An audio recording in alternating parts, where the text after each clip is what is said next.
Speech off. Hi guys, welcome back to my channel. So I'm doing this video over again. I did not like how the last one turned out. The heater was on, sounded terrible, so I'm doing it over. I'm doing a little bit of a bookish update. I did talk about the majority of the books I read this week on another video. I did a review of the entire Christmas Hope series, but I did read 3 other books this month. I mean, it's not this month, this week. So yeah, I'm going to talk about those. Let's get the first one that I did not like over with, and then we have 2 5-stars. So you have a 2-star and then 2 5-stars.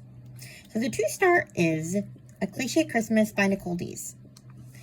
I did read another Nicole Dees book earlier in the year that I loved. I cannot remember what it's called now, but it's the one about the woman who adopts a baby. I love that book. I love the romance in the book. So I'm not a total Scrooge, okay? But this one, it had one of those guys that I cannot stand in romances. And all of you who have read Nicole Dees, Book Lover Amanda, Katie from Paperbacks and Ponytails, I cannot think of anyone else off the top of my head. Did Oshina read Nicole Dees?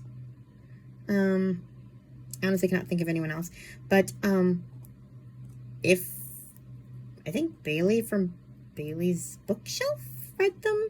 I'm pretty sure that's who I heard about this series from, but I could be wrong.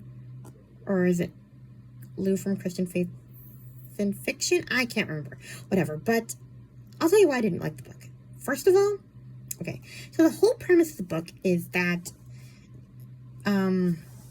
what's her name?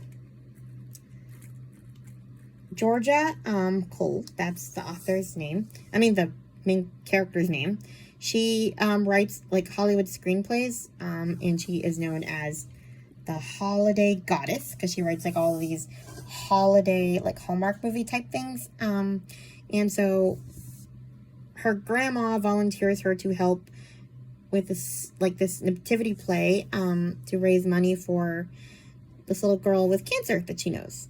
But with Grandma Dearest, who is the first character on my very much dislike list of people in this book, but Grandma Dear neglected to say was that, by the way, this poor little girl that I am, like, giving you this whole sad story about, I mean, it's true, that's not a story, but she is the niece of the guy that you have issues with, and I'm trying to be a matchmaker and set you guys up to work together with him. Without telling you, of course, until you get here. That trope, I cannot stand a matchmaker.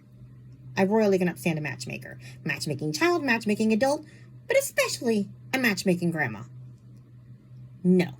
So, Grandma already had me at, I cannot stand you.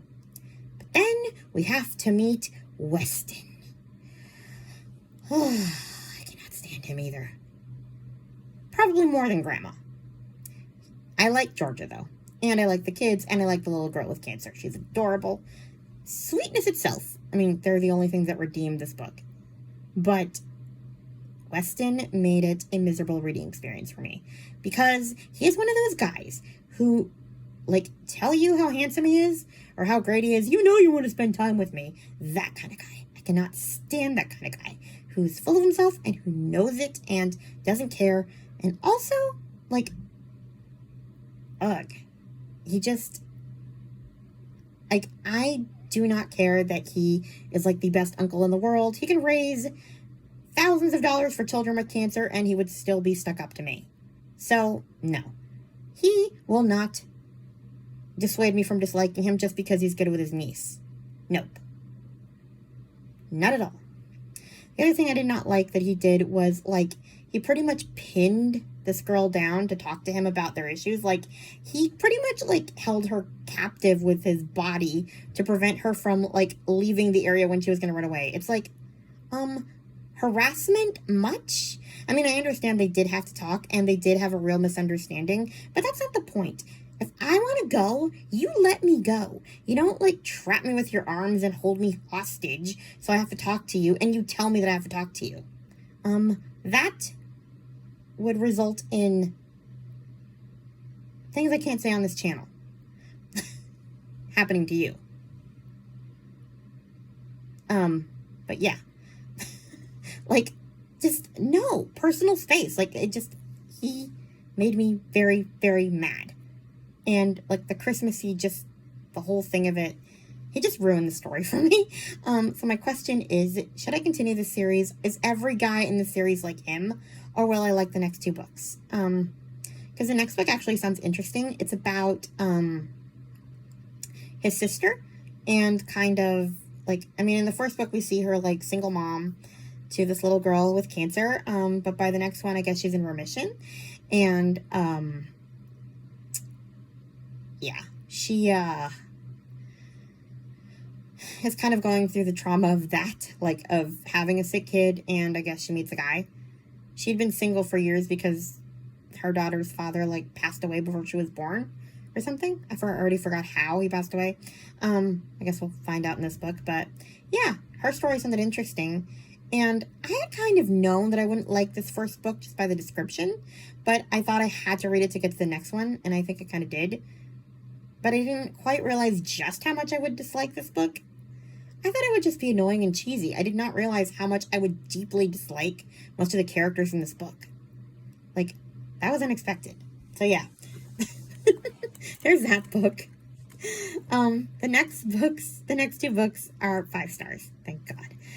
So the next one is The Christmas Blessing by Melody Carlson. This one's about a woman in 1944, Amelia Richards. She has a baby out of wedlock. Her and the father were going to get married, but then he got shipped out back to, well, fight, before they could get married, but they'd already done the deed. So she was pregnant, she had a kid, and she's broke because, you know, you don't have babies out of wedlock, in the 40s. I mean, you do, but, you know, you don't talk about it. There's judgment. Unlike now, where it's pretty normal. People don't even get married sometimes.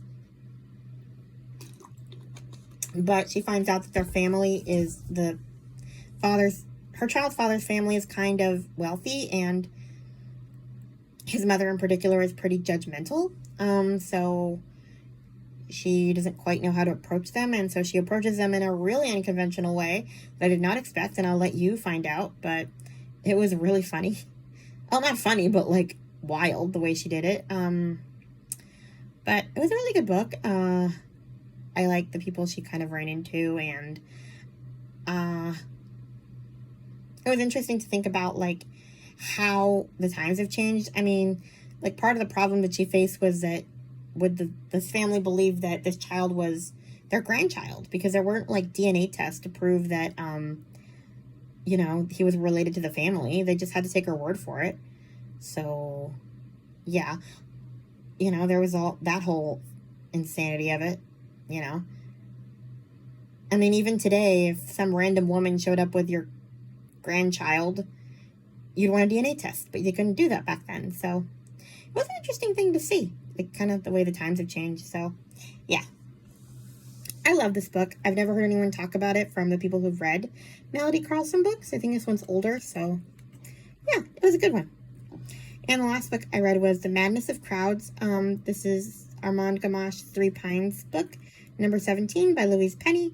I give this one 5 stars. This one I decided to read this month because it takes place around Christmas time. Basically, The Madness of Crowds kind of refers to this public speaking engagement that Armand Gamache has to kind of go to guard the speaker, because she is basically talking about an issue that has people very angry. They're not in agreement. Basically, it's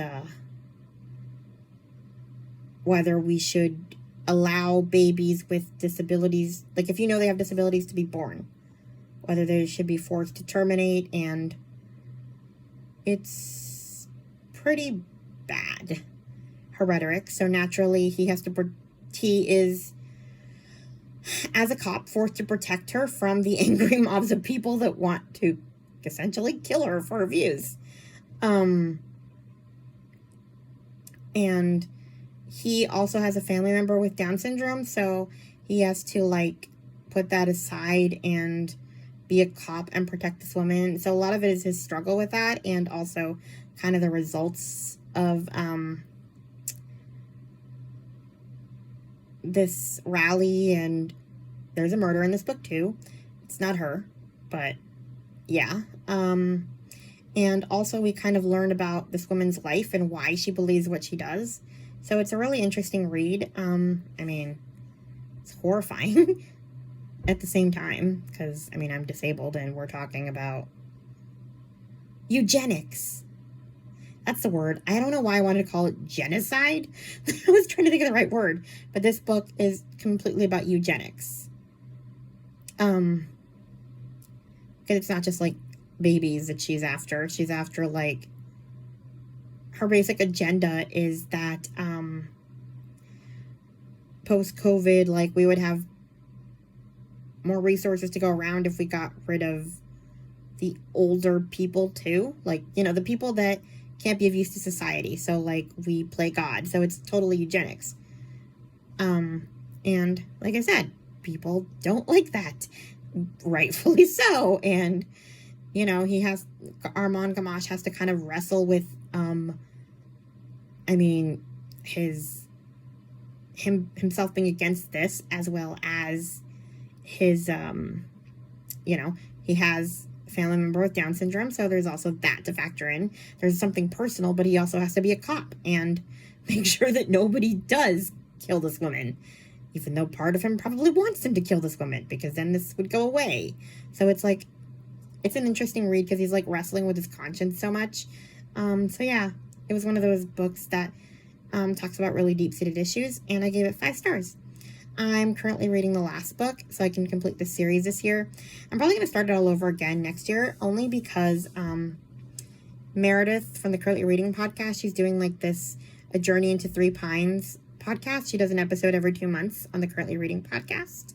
And they've already done the first 3 books, but I didn't want to start listening to her episodes until I read the whole series, just in case there were some spoilers. So I'm looking forward to journeying back to the beginning again, now that I've read everything, next year. So anyway, that is what I've read so far, this week. I'll probably come back with another update next week. Oh, that was my Victor reader. Yeah, that's what I've read so far this month. So yeah, I'll bring another update next week, and I'll probably add a Goodreads update this week about what I added to Goodreads for last week. I may start doing those weekly instead of every 2 weeks or even every month. It depends on how many books I add per week, just because those videos tend to get a little long. So yeah. Anyway, that's all I got. Please like, comment, and subscribe, and I'll talk to you guys in my next video. Bye. Speech on. Stop recording video.